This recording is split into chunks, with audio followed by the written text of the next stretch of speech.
Termina la semana y es hora de analizar los alcances jurídicos de la discusión en la Convención Constituyente con un panel especializado compuesto por los abogados Marisol Peña y Gabriel Osorio. Aquí comienza Derecho a la Convención. Muy bienvenidos a Derecho a la Convención, el programa de pauta donde hablamos precisamente de la Convención Constitucional. Y vaya que estamos entrando derecho a la Convención estos días, por fin viendo temas de fondo. Soy Eduardo Olivares y como siempre nos acompañan en este espacio Marisol Peña, abogada, investigadora del Centro de Justicia Constitucional de la Universidad del Desarrollo, y Gabriel Osorio, abogado y académico de la Universidad Central y Universidad Andrés Bello. Marisol, Gabriel, bienvenidos. Hola, buenas tardes a todos. Buenas tardes a todas y todos. Hablemos de un segundo, de comunicaciones. Yo digo yo el aviso de que este programa se transmite todos los viernes a las 5 de la tarde por la señal 2 en pauta.cl, en el canal de YouTube de Pauta TV y también todos los domingos, si nos está escuchando ahora mismo, en las frecuencias radiales de Pauta en todo el país. Esta semana renunció la directora de comunicaciones de la Convención Constitucional, Lorena Penjan, y ella, entre los planteamientos que ha dicho, está el que no tenía el apoyo suficiente de la mesa directiva y en particular de la presidenta de la Convención, María Elisa Quinteros, acerca de cómo debía abordarse el plan comunicacional en general y en particular aquel de la consulta indígena. ¿Cuál es la primera aproximación que ustedes tienen sobre esta materia, Gabriel Osorio? A ver, en primer lugar, yo creo que la Convención Constitucional tiene un problema comunicacional evidente. Lamento la renuncia de la asesora en materia de comunicaciones de la Convención Constitucional, señora Lorena Penjan. Sin embargo, creo que el problema no es solo comunicacional.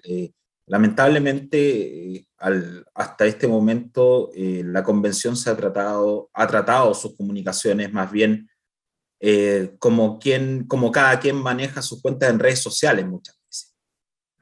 Como que bastara lisa y llanamente grabar un video por Instagram, YouTube, Twitter, y plantear sus puntos de vista en la convención. Sin embargo, existe un gran desconocimiento por parte de por parte de la ciudadanía, creo yo, de la labor que está realizando la convención, más allá de estas estridencias que se producen en ciertas comisiones o iniciativas que son claramente polémicas, como las amnistías, indultos, nacionalizaciones, entre otros, y que finalmente llenan el espacio de discusión de la Convención Constitucional, y al mismo tiempo no hay un relato, Eduardo, detrás de la Convención Constitucional, un relato que diga relación de cómo se construyen las normas, las propuestas de normas constitucionales. No hay un relato referente a los diálogos que se dan al interior de la Convención, sino más bien, creo, Eduardo, que en la Convención Constitucional hay ruido, hay estridencia. Es como un montón de voces hablando sin que una se escuche a la otra y tratando de marcar su propia identidad. Y creo que en la Constitución no se trata de un diálogo de identidades solamente, sino se trata de un diálogo que tiene por objeto llegar a acuerdos de mínimos de convivencia. Marisol Peña, ¿usted observa lo mismo o esto es culpa de los medios de comunicación? No, yo creo que falta una estrategia comunicacional. Creo que la renuncia de la directora comunicacional de la convención vino a poner en evidencia lo que tal vez sentíamos algunas personas, pero que ahora se ve plasmado, ¿verdad?, en el argumento de ella de que no es posible desarrollar justamente una estrategia comunicacional por la falta de apoyo de la presidenta de la convención actual. En ese sentido, ella señala que incluso la esperanza que podía significar las declaraciones originales de la presidenta Elisa Quintero, en el sentido de reforzar la parte comunicacional cuando se produjo el cambio de Elisa Loncón a ella, no han fructificado. Ahora, yo creo que una demostración muy clara de esa falta de estrategia comunicacional es la cantidad de informaciones dispersas que se están produciendo, sobre todo en redes sociales. Ojo, yo aquí no estoy haciendo imputaciones a los medios, sino a los propios convencionales constituyentes. Tal ¿Cómo es cual. posible que se graben verdaderos podcasts? Por ejemplo, la semana pasada un podcast de Martina Rau, de uno de los convencionales, ¿verdad? De Vamos por Chile, o Chile Vamos, denunciando el impacto de ciertas iniciativas que se habían aprobado en general en las comisiones de la convención, y por otro lado tenemos otro podcast de Mauricio Daza explicando por qué debe terminar el TC. Entonces, tengo yo la impresión de que estas voces que se levantan individualmente más bien producen confusión. Y el otro punto que a mí me hace afirmar que falta una estrategia comunicacional es que es impensable que hasta el día de hoy la página web de la convención no tenga un flujo del proceso. No sé si Gabriel estará de acuerdo conmigo, Estoy de pero acuerdo. resulta que las reacciones destempladas de uno y otro lado frente a las iniciativas aprobadas en general, creo que en gran medida se deben a que no se entiende cuál es el proceso que debe seguir cada iniciativa de norma, de forma que podamos todos convenir en que estamos en una fase inicial del debate. Todavía falta mucha tela que cortar, como se dice normalmente, y eso también me parece a mí es otro aspecto revelador de la falta de una estrategia comunicacional de parte de la convención. Bueno, sin duda, hay podcast, hay algo que parece talk show de algunos convencionales. A mí me llama la atención que lo hagan de pronto en la tarde, tarde-noche, mientras todos los otros funcionarios que están en comisión de servicio del Congreso probablemente a esa misma hora están con los ojos bien chinitos, ¿cierto? Intentando hacer la sistematización de los distintos textos. Pero bueno, vamos. Eduardo, Sí, me permite un comentario claro. sobre eso? Sabe que yo encuentro incluso que hay otro inconveniente, porque cuando los convencionales utilizan los medios electrónicos, etcétera, para plantar sus posiciones, yo siento que hay excesiva pasión, podríamos decir, de lado y lado, que va a ser muy difícil después retroceder para llegar a acuerdos. Claro. Y eso a mí me tiene profundamente preocupado. Entonces yo no sé si están tomando en consideración el hecho de que cuando se está en medio de la discusión constitucional, claro, uno plantea el discurso desde un lugar determinado. Yo me paro, ¿no es cierto?, desde la izquierda, dialogo desde ese lugar, pero entiendo de que yo no me puedo atrincherar en ese lugar cuando uno está planteando la discusión constitucional, sino que tiene que partir hacia tratar de encontrar el justo equilibrio, el punto medio de los distintos tipos de posiciones para poder acordar un texto.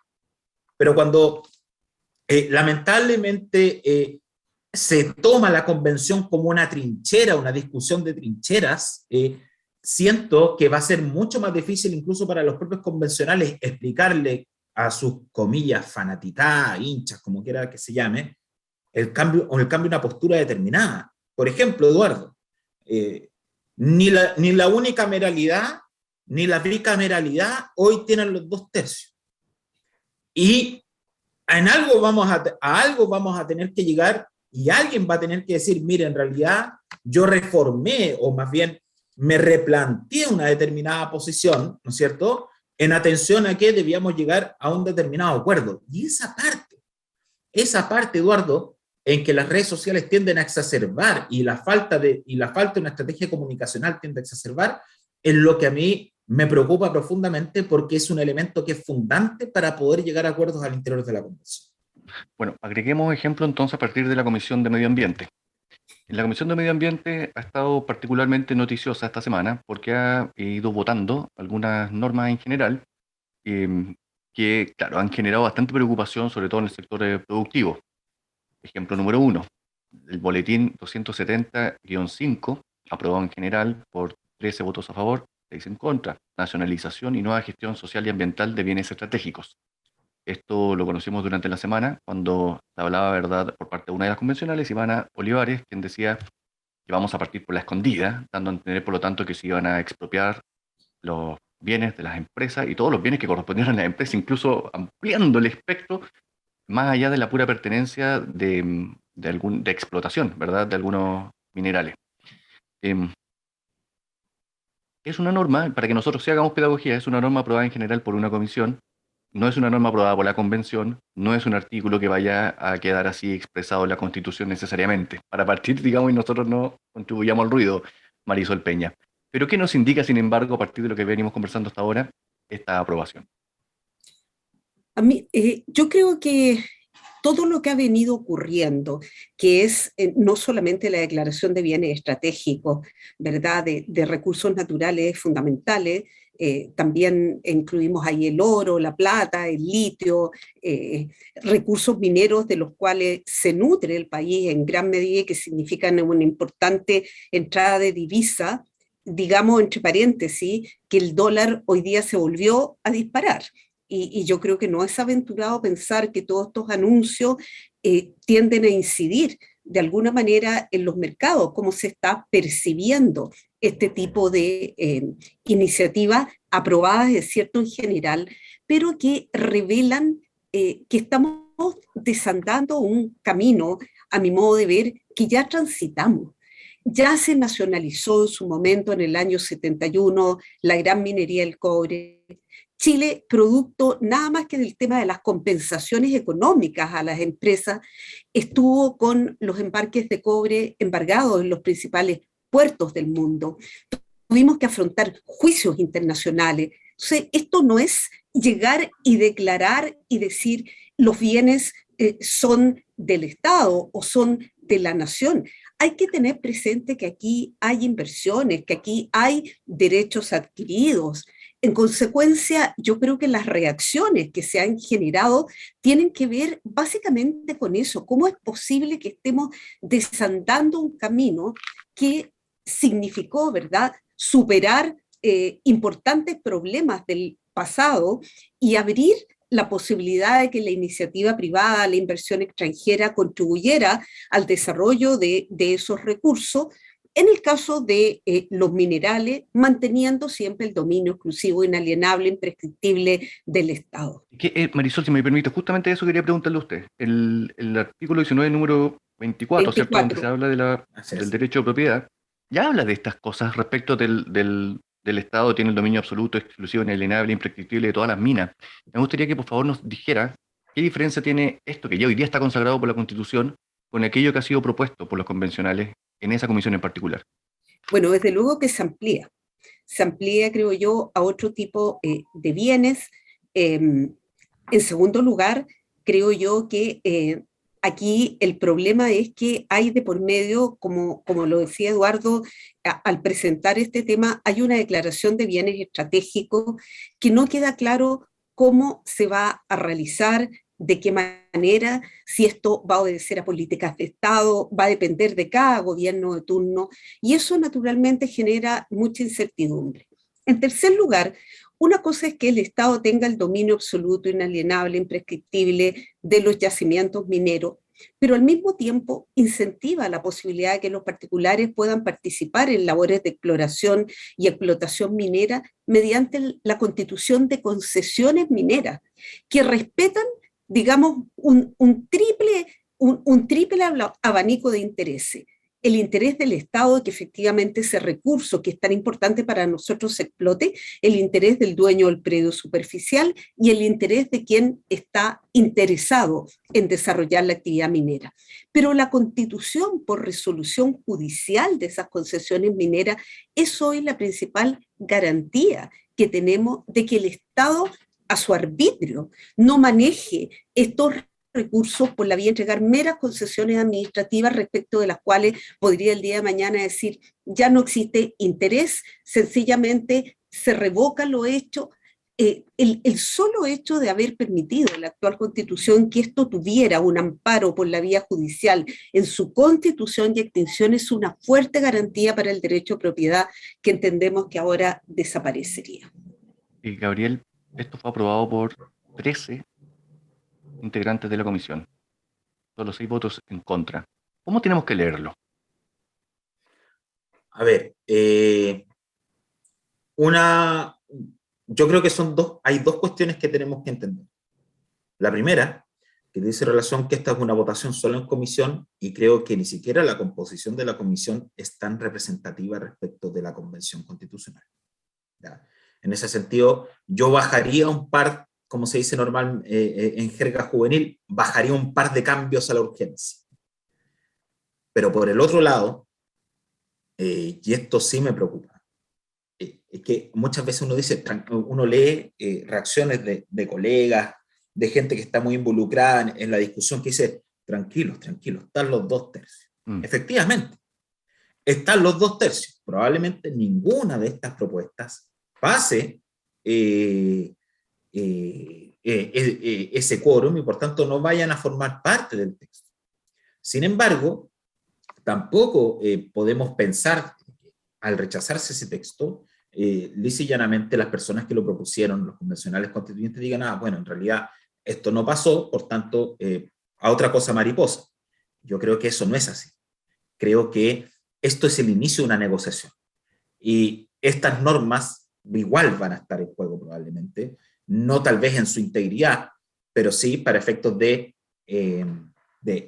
poder otorgar, por ejemplo, esas fuerzas, votos para la aprobación de otras normas y viceversa, ¿ya? Porque, perdóneme, Eduardo, Marisol, la votación en general también algo significa. No puede decirse, no, miren, tranquilos, esto no va a pasar nada, puede haber un cambio de opinión. Es efectivo, porque al menos desde el punto de vista, cuando uno lee el reglamento, no existen las llamadas ideas matrices, pero políticamente, más allá de lo jurídico, perdón que me salga lo jurídico, políticamente, evidentemente, hay una declaración de voluntad sobre la cual necesariamente habrá que negociar. De ahí que creo que tiene esos dos aspectos, Eduardo. No sé si puedo acotar algo respecto de eso. Gabriela ha dicho que esto es el inicio de una negociación. Y yo creo que, sin perjuicio de que todos o muchos entre los que me encuentro, esperamos que este tipo de normas extremas no pasen a formar parte definitiva del proyecto de nueva constitución, no es menos cierto que hay 1.260 iniciativas de normas que debe discutir la Convención Constitucional, entre iniciativas de los convencionales constituyentes e iniciativas populares de norma. Y hay varias que se refieren al derecho de propiedad y a la libre iniciativa en materia económica. Y esto viene a avalar lo que dice Gabriel Osorio. En el fondo, puede que la Comisión de Medio Ambiente se haya inclinado por una mayoría bastante abrumadora, eso es innegable, por una mirada sobre la administración y gestión de los recursos naturales en Chile, pero no es menos cierto que hay iniciativas que va a tener que discutir, razonar y concordar que van en una línea totalmente diferente. Con lo cual esperamos que esta lógica de buscar los puntos más razonables, de buscar dónde están las columnas vertebrales de los principios. Por ejemplo, el respeto a los derechos adquiridos. Eso es muy importante. La garantía de estabilidad a la inversión extranjera, las señales que estemos dando, con mayor razón cuando también se ha anunciado desde la Convención que Chile podría retirarse del CIADI, desahuciar ciertos tratados de libre la misma comisión. Exactamente, que hasta ahora le daban tranquilidad a muchos inversionistas extranjeros para decir, sí, yo quiero invertir en Chile y ayudar a explotar esta riqueza, con lo cual se genera fuente de trabajo, se contribuye al crecimiento, al ingreso de divisas y todo lo que sabemos. Entonces, yo quiero afirmar el punto de que efectivamente aquí estamos al comienzo de una negociación y no le va a ser tan fácil a esos convencionales simplemente usar una suerte de aplanadora constitucional y decir esto está sancionado, se timbra y va a la nueva constitución. Quisiera quedarme justo en ese último punto, Marisol, y preguntarle a Gabriel por aquella votación en general, ¿verdad?, que establece el Estatuto Constitucional, de la soberanía. Recuerda la soberanía en materia de tratados de libre comercio y otras materias, que es el boletín 332-5, esto para quien quiera luego interiorizarse en aquello, aprobado en general por 14 contra 5.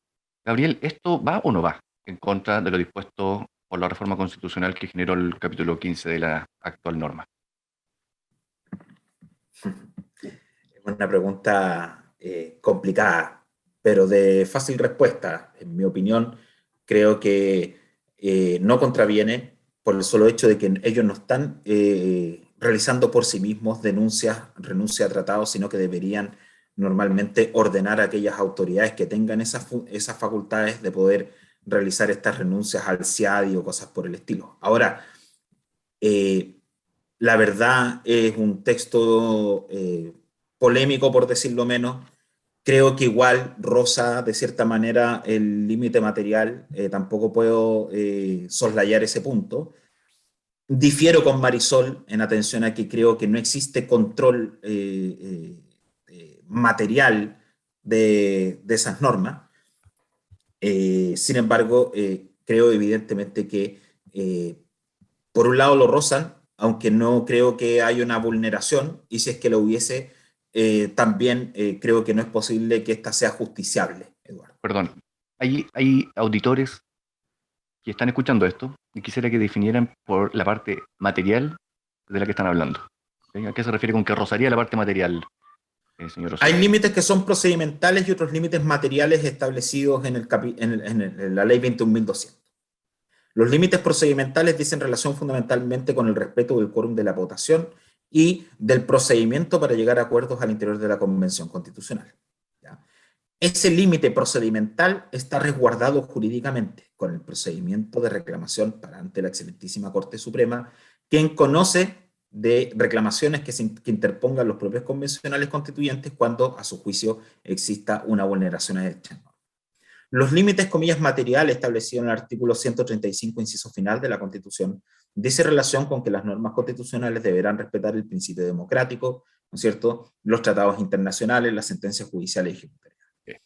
Ese, no sé si se me olvida un pedacito, Marisol, no estoy leyendo, pero sí que se me olvida. El carácter de república. Eso, gracias, sí, un pequeño detalle. El carácter de república del Estado de Chile. Perdón, Maris, por eso dije algo se me va, pero no me acordaba.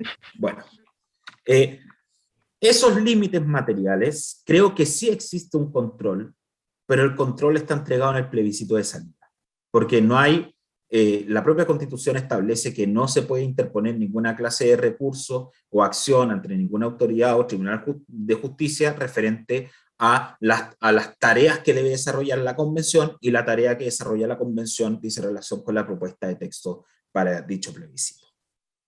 Okay. Marisol, ¿algo que agregar a eso o nos vamos al otro punto de la comisión?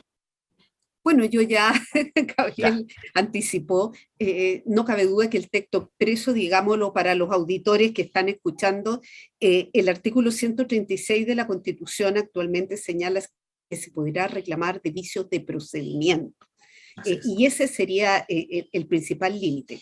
Sin embargo, tanto Gabriel Osorio como yo, como abogados que somos, yo por lo menos haría el intento de demostrar que al infringir un límite material se puede estar infringiendo a lo mejor también el mismo procedimiento de formación de la nueva Carta. Por lo tanto, lo único que quiero enfatizar ante nuestros auditores, que en derecho no hay verdad absoluta, depende de cómo se argumente, y eso eventualmente llegará a la Corte Suprema y será ella la que tendrá que dar la última palabra. Pero yo no lo dejaría cerrado de cara a nuestros auditores en términos absolutamente tajantes. Perfecto. Concuerdo plenamente, sería un hermoso litigio, sin lugar a dudas. Bueno, y que podríamos litigarlo aquí mismo en este espacio. Marisol, Boletín 315-5, Reconocimiento y protección de los derechos de la naturaleza. Votación 15-4. ¿La naturaleza es sujeto de derecho entonces? Voy a brevemente faltó decirle la expresión de Gabriel Osorio de hace un rato. Este es un tema sumamente complejo, que tiene que ver con la propia teoría de los derechos fundamentales que ha ido cambiando. Se habla de generaciones de derechos fundamentales que tienen que ver precisamente con el hecho de que progresivamente el mundo ha ido reconociendo derechos que antes no se concebían a determinados titulares que no eran los habituales. Por ejemplo, se habla de derechos colectivos respecto de ciertos grupos de personas que tienen características comunes y que pueden ser esgrimidos por uno solo de sus miembros, beneficiando a todo el grupo. Esa es la característica de un derecho colectivo, como son los derechos de las etnias originarias o los derechos del consumidor. Entonces, hay quienes, desde el punto de vista de la teoría de los derechos fundamentales, han ido pensando que también se puede hablar de la titularidad de derechos fundamentales respecto a sujetos que no son las personas. En mi caso, yo discrepo de aquello porque la base de la titularidad de los derechos fundamentales es el concepto de dignidad. Y por eso hay una norma también relacionada con los animales como seres sintientes, que es una iniciativa de norma, trata de proclamar que de alguna manera los animales también tendrían cierta dignidad. Y yo creo, para ir ordenando el argumento y llegar a una conclusión, yo creo que es muy difícil predicar la dignidad respecto de la naturaleza en general, lo cual haría difícil reconocerle derechos en cuanto sujeto de derechos. Y por último, termino diciendo que como aquí se está mirando, entre otras, la Constitución ecuatoriana del 2008, yo lo animo a usted, señor, señora, que nos pueda estar escuchando, consulte la Constitución ecuatoriana del 2008, porque también se reconocen los derechos de la naturaleza. Pero ¿quién alega la infracción? No la va a alegar la naturaleza, que es algo etéreo, inanimado, la alegan las personas que estiman que ese bien del cual nos nutrimos y sobre el cual tenemos responsabilidades puede encontrarse afectado. Pero de ahí a reconocerlo como sujeto de derecho, yo creo que hay un mundo de diferencia. ¿Algo que quiere agregar algo de este tema? Vamos al siguiente punto, señor Osorio. Vamos al siguiente punto. Muchas gracias. Para que no nos pasemos de tiempo, y es precisamente eso que quiero preguntarles. Marisol hablaba de más de 1.200 iniciativas, ¿verdad? A esas hay que agregar las indicaciones. Cada bloque temático va a tener, ya estábamos viendo algunos de alguna comisión que tenía ya 700 indicaciones. Un bloque temático de una comisión en esta etapa. Luego vendrán todas las indicaciones que estén debatiéndose eventualmente en el Pleno, para luego ser devueltas a la discusión de cada comisión. Gabriel Osorio, razonablemente, ¿hay tiempo para que concluya el trabajo de la Convención Constitucional de aquí hasta que tengamos una entrega como máximo el 4 de julio de este año? Yo creo que más que hay, yo me voy a poner kantiano acá, debe llegar al final. O sea, deben terminar antes del 4 de julio. Creo que colocarse en una posición diferente, no solamente... a ver, partamos por algo, Eduardo. Creo que, en mi opinión, un año en términos ordenados y en un diálogo fructífero es posible sacar una nueva constitución. Aquí, más bien, creo yo que ha existido una demora al interior de la convención que no es imputable al diseño inicial, que dice relación fundamentalmente cómo ellos mismos diseñaron la propia discusión al interior de la convención constitucional a través del reglamento. Y creo que no sería bueno, Eduardo, prorrogar o pensar que sería necesaria una prórroga cuando existen todavía 5 meses para poder evacuar un texto. Lo que pasa es que hay efectos de esto, Marisol. Recién escuchábamos a una de las personas que fue a exponer la iniciativa popular de norma de un banco central autónomo. Y esta persona sale quejándose diciendo, me hicieron 10 preguntas y tuve 20 minutos para contestar. Eso le parecía a ella que después de haber juntado 37.000 firmas para el apoyo a esta norma, era un tiempo insuficiente para ir a intentar y convencer a los convencionales, ¿verdad?, de este punto de vista. Y así como él, habrá que multiplicar a las 77 otras normas populares, ¿verdad?, que entraron a la convención, si incluimos también a la iniciativa indígena. Marisol. Yo creo que ahí está el kit del problema, respecto a si hay prórroga o no hay prórroga. Yo creo que el tema de la prórroga cada vez se está asociando más a la legitimidad del futuro texto constitucional. Okay. Porque resulta que si hemos tenido cerca de 90 iniciativas populares de norma que han logrado pasar además la barrera más bien de las 15.000 78. 78. Ah, sí, perdón, estoy hablando en términos generales. Sí, me subí demasiado en la cifra, pero bueno, cercana a 80 por lo menos, que han logrado pasar esta barrera que era bastante difícil. Lo menos que las personas pueden, o a lo menos que pueden aspirar, es a la seriedad del debate. Y vamos a seguir con el ejemplo porque tratamos el tema de los derechos mineros y la reserva de bienes estratégicos para el Estado, desconociendo por lo demás todo lo que se haya obrado con anterioridad. ¿cómo se sentirían las personas que han presentado iniciativas populares de norma referidas a la propiedad de recursos naturales, incluyendo la propiedad privada, ¿verdad? Correspondiente, si esto sencillamente fuera desechado prácticamente por Secretaría y se dijera, no, ya está aprobada una norma general aquí, en consecuencia, lo que vaya en contra de esto no tiene cabida.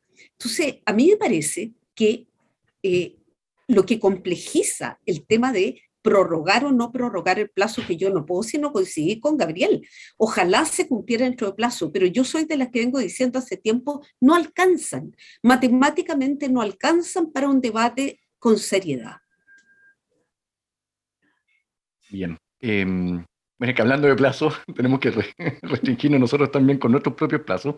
Para los auditores que han disfrutado de este episodio, para mí mismo, yo les agradezco a Marisol Peña, a Gabriel Osorio, que como siempre nos iluminan respecto de lo que está sucediendo en la Convención Constitucional. Vamos a ver qué nos depara el próximo viernes. Quizás otra comisión, quizás alguna norma que genere mucho más apoyo, puede ser también, pero sin duda estas materias están en pleno desarrollo. Marisol Peña, Gabriel Osorio, muchísimas gracias nuevamente por su contribución. Gracias a ti, gracias a todos. Esto lo esperamos el próximo viernes, en este mismo horario, por este mismo canal. Hasta pronto.